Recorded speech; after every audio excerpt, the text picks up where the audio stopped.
एक बार फिर मैं लेकर आया हूं एक डरावनी कहानी और इस बार डर का नाम है मारला।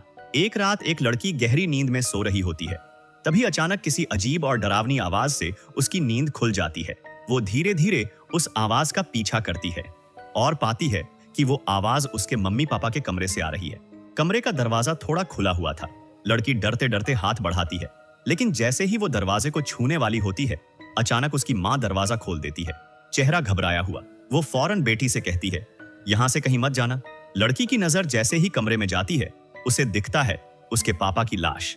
दृश्य बदलता है। कहानी की मुख्य किरदार लीसा एक क्रिमिनल साइकोलॉजिस्ट है। आज पुलिस ने उसे एक खास केस में मदद के लिए बुलाया है। और हाँ, ये वही केस है जो कहानी की शुरुआत में दिखाया गया था। पुलिस का शुरुआती अंदाजा है कि पत्नी हेलन ने ही अपने सोते हुए पति को मार दिया। अब लीसा का काम है हेलन की मानसिक स्थिति की जांच करना। लीसा जैसे ही क्राइम सीन पर पहुंचती है, वो लाश देखकर कांप उठती है, क्योंकि मौत की वजह थी गर्दन को पूरी ताकत से तोड़ दिया जाना, बहुत ही बेरहमी से। पुलिस को शक है कि कातिल शायद मानसिक रूप से बीमार है और अब लीसा की रिपोर्ट से तय होगा कि हेलन को कोर्ट में पेश किया जाएगा या सीधे मानसिक अस्पताल में। लीसा सबूतों की तस्वीरें खींचती है और फिर मिलती है हेलन से, पर हेलन एक भी शब्द नहीं बोलती। तब लीसा हेलन की बेटी सोफी के बारे में पूछती है और पहुंचती है घर के ऊपरी मंजिल पर। वो पाती है सोफी बिस्तर के नीचे छुपी हुई है। लीसा उसका भरोसा जीतने के लिए कहती है, तुम्हारी बनाई पेंटिंग्स मुझे बहुत पसंद है। सोफी थोड़ी सहज होती है। तब लीसा पूछती है, कल रात क्या हुआ था? सोफी कहती है, दादा ने मना किया है किसी से बात करने को, वरना मम्मा को पकड़ लिया जाएगा। लीसा उसे वादा करती है, कोई तुम्हारी मम्मा को नहीं ले जाएगा। तब जाकर सोफी बताती है कि उसने खुद देखा, पापा को मारने वाला कोई और था, उसका नाम था मारला। लीसा फिर से हेलन के पास जाती है और पूछती है, मारला कौन है? पहले हेलन कुछ नहीं कहती, पर जब उसे पुलिस स्टेशन वापस लाया जाता है, वो पहली बार बोलती है और बताती है अपने पति के बदलते व्यवहार के बारे में। वो कहती है, वो कई दिनों से ठीक से सो नहीं रहा था और एक दिन टूट गया। उसने मुझसे कहा कि वो किसी और से प्यार करने लगा है। हेलन ने तलाक की बात की, लेकिन बेटी की खातिर सब कुछ सहती रही। फिर वो बताती है, कल रात उसकी नींद खुली तो पाया उसका पूरा शरीर लकवाग्रस्त हो चुका था, हिल भी नहीं सकती थी। और तभी सामने मारला खड़ी थी, जिसने उसके पति को अपने हाथों से मार डाला। पुलिस को यह सब बकवास लगती है। वो मानते हैं कि हेलन ही कातिल है और उसका मोटिव है पति की बेवफाई। अब लीसा की रिपोर्ट से तय होगा कि हेलन को पागल घोषित किया जाए या अपराधी। लीसा अपने घर लौटती है, रिपोर्ट तैयार करती है और पुलिस की बातों पर यकीन कर लेती है। अगले दिन हेलन को पागलों के अस्पताल ले जाया जाता है। सोफी के रोते हुए चेहरे को देखकर लीसा को बहुत पछतावा होता है, क्योंकि उसने वादा किया था कि वो उसकी मम्मा को ले जाने नहीं देगी। रात को अचानक लीसा की नींद खुल जाती है, पर अब अजीब बात यह थी, उसका शरीर बिल्कुल भी हिल नहीं रहा था। वो इधर उधर देखने लगती है। तभी अचानक एक औरत घर से बाहर निकलती है। लीसा डर से चीखती है और उठ बैठती है, पर देखा तो सामने सिर्फ कपड़ों का स्टैंड था। अगले दिन वो सोफी की पेंटिंग उठाती है और उसकी पीछे की तरफ कुछ लिखा होता है, एक अधूरी लाइन और एक अजीब सा पता। लीसा को याद आता है उसने ऐसी ही एक तस्वीर क्राइम सीन पर खींची थी। वो दोनों टुकड़े जोड़ती है और अब पूरी लाइन सामने आती है। ताकाहाशी को असली सच पता है। लीसा उसी पते पर जाती है। दरवाजा खटखटाती है, कोई जवाब नहीं आता। वो अंदर चली जाती है। जैसे ही वो कमरे में पहुंचती है, बिस्तर पर किसी के होने का आभास होता है। जब कंबल हटाती है, ताकाहाशी की लाश देखकर दंग रह जाती है। पुलिस पहुंचती है और बताती है ताकाहाशी की मौत एक हफ्ते पहले ही हो चुकी थी और उसकी मौत भी बिल्कुल हेलन के पति जैसी थी। सबूत न होने के बावजूद पुलिस फिर से हेलन को ही संदिग्ध मानती है, लेकिन लीसा को यकीन नहीं होता कि कोई औरत इतनी ताकत से किसी मर्द की गर्दन तोड़ सकती है। वो सीधे मानसिक अस्पताल जाती है और फिर से हेलन से बात करती है। हेलन शुरू में चुप रहती है। तब लीसा उसे अपनी माँ की कहानी बताती है, कैसे उसकी माँ एक दिन मानसिक बीमारी से जूझने लगी और एक दिन उसे अस्पताल में भर्ती करना पड़ा। कुछ हफ्तों बाद माँ ने खुदकुशी कर ली। लीसा रोते हुए कहती है, काश मैं उसके साथ थोड़ा और समय बिता पाती। ये सुनकर हेलन की आंखों में भी आंसू आ जाते हैं। वो बताती है उसका पति नींद से जुड़ी बीमारी से जूझ रहा था और उसने उसे एक सपोर्ट ग्रुप से जोड़ने की कोशिश की थी, जहां नींद की समस्या और शराब की लत से जूझ रहे लोग आते थे। वहीं उसकी मुलाकात हुई थी ताकाहाशी से, लेकिन एक रात उसके पति की आंखों में एक लाल निशान दिखा। बस यहीं से सब बदलने लगा। उसकी हालत अचानक तेजी से बिगड़ने लगी और फिर वो दिखा, मारा। उसी रात लीसा उस एड्रेस पर पहुंचती है जो हेलन ने उसे दिया था। वो एक सपोर्ट ग्रुप होता है जहां डॉक्टर बताता है जब इंसान की नींद लगातार डिस्टर्ब हो तो उसका दिमाग जागता रहता है लेकिन शरीर सुन्न पड़ जाता है। इसे मेडिकल भाषा में कहते हैं स्लीप पैरालिसिस। लेकिन यहां लोग इसे मानते हैं भूतों का साया। डॉक्टर कहता है ये सबको कभी ना कभी होता है, इसलिए ज्यादा सोचो मत। लेकिन तभी एक चश्मा लगाए लड़का बोल पड़ता है, एक शैतान है जो अभी इसी कमरे में हमें घूर रहा है। पहले सिर्फ सपने में दिखता था, लेकिन अब तो जागते हुए भी। इतने में डग नाम का एक आदमी उठता है और उस लड़के का चश्मा खींच लेता है। कहता है ये अब आखिरी स्टेज में है, मारा इसे मार्क कर चुका है, अगर ये आज रात सोया तो कभी नहीं उठेगा। अगली सुबह लीसा ये सब पुलिस को बताती है, लेकिन पुलिस को लगता है कि असली कातिल वही डग है, क्योंकि उसने सबके सामने धमकी दी थी। पुलिस उसकी बातों पर यकीन नहीं करती। घर आकर लीसा थक कर सो जाती है। उधर वही चश्मे वाला लड़का एक चर्च पहुंचता है और प्रार्थना के बाद अपने ऊपर पेट्रोल डालकर खुद को आग लगा देता है। उसी वक्त लीसा की नींद खुलती है और फिर से शरीर अकड़ा हुआ, कुछ भी हिल नहीं पा रही। नीचे टेबल की तरफ निगाह जाती है, जैसे कोई वहां छिपा हो। तभी फोन बजता है। पुलिस चीफ की कॉल आती है। वो बताता है कि वो लड़का अब नहीं रहा।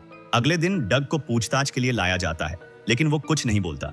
जब लीसा मारा का नाम लेती है, तब जाकर उसकी जुबान खुलती है। वो बताता है सबसे पहले टकाहाशी नाम के एक मरीज ने मारा को देखा था। डग को लगा वो पागल है, लेकिन फिर एक रात उसने खुद मारा को देख लिया। डग कहता है मारा पहले इंसान को मार्क करता है, फिर धीरे धीरे उसे मौत तक ले जाता है, लेकिन कोई सबूत ना होने की वजह से डग को छोड़ दिया जाता है। अब पुलिस को लगता है कि डग ही असली कातिल है, इसलिए वो हेलन को वापस घर ले जाने को कहता है। लीसा जैसे ही कमरे का दरवाजा खोलती है, उसे अपनी बेटी की याद आती है और खुद को कोसने लगती है। उसी रात वो फिर से सो जाती है और कुछ ही देर में उसकी आंखें खुलती हैं और सामने एक औरत धीरे धीरे उसकी तरफ बढ़ रही है। बस छूने ही वाली थी कि लीसा अचानक हिलने लगती है। वो पर्दा खींच कर देखती है, वहां कोई नहीं। वो सोचती है ये सब भ्रम है, लेकिन जब आईने में देखती है, उसकी आंखों में भी वही लाल निशान होता है।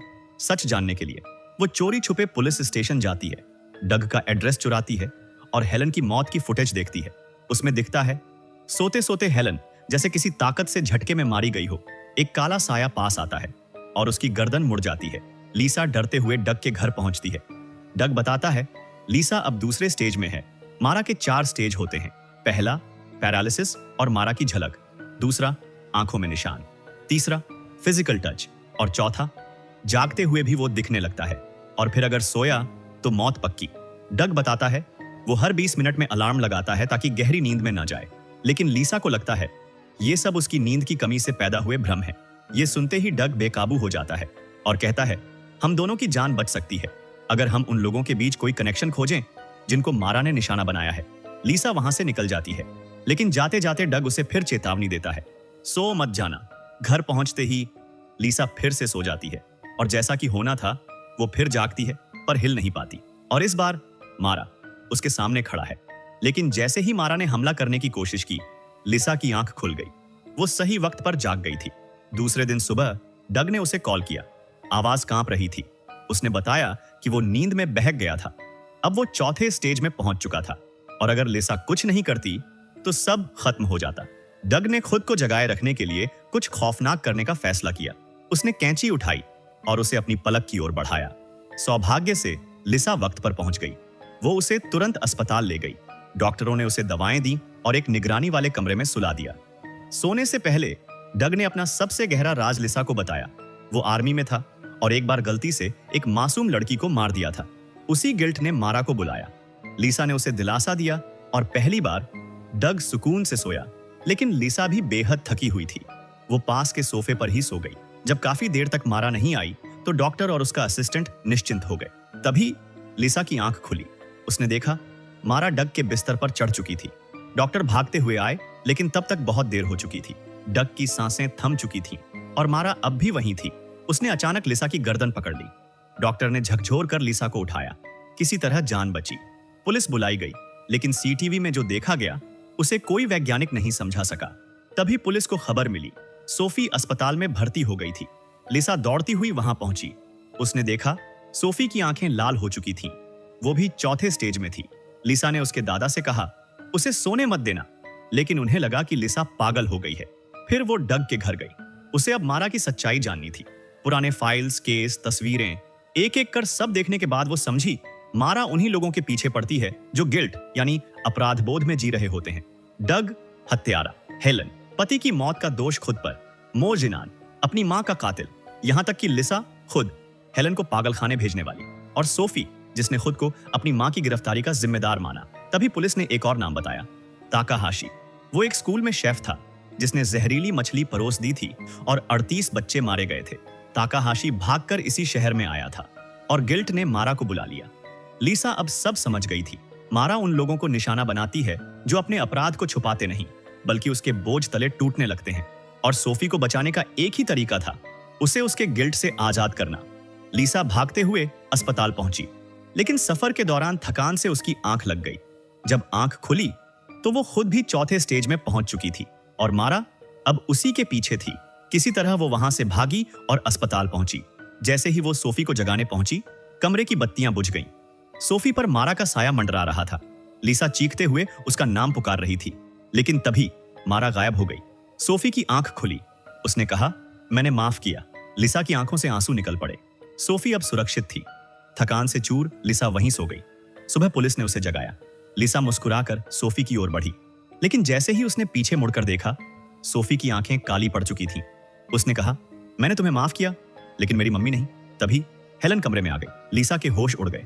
डॉक्टर और पुलिस सब उसकी ओर इशारा कर रहे थे। असल में लिसा खुद अपने गिल्ट से कभी उबर नहीं पाई थी, और तभी लिसा की नींद टूटी, या शायद नहीं, क्योंकि मारा धीरे धीरे उसकी ओर बढ़ रही थी। तो दोस्तों, कहानी से सबक ये मिलता है, गिल्ट सिर्फ मन की बात नहीं, ये एक साया भी बन सकता है। और अगर तुम खुद को माफ नहीं कर पाए तो शायद मारा भी तुम्हें कभी माफ नहीं करेगी। इसी तरह का कहानी सुनने के लिए चैनल को सब्सक्राइब कर लो। मिलते हैं दूसरे कहानी में।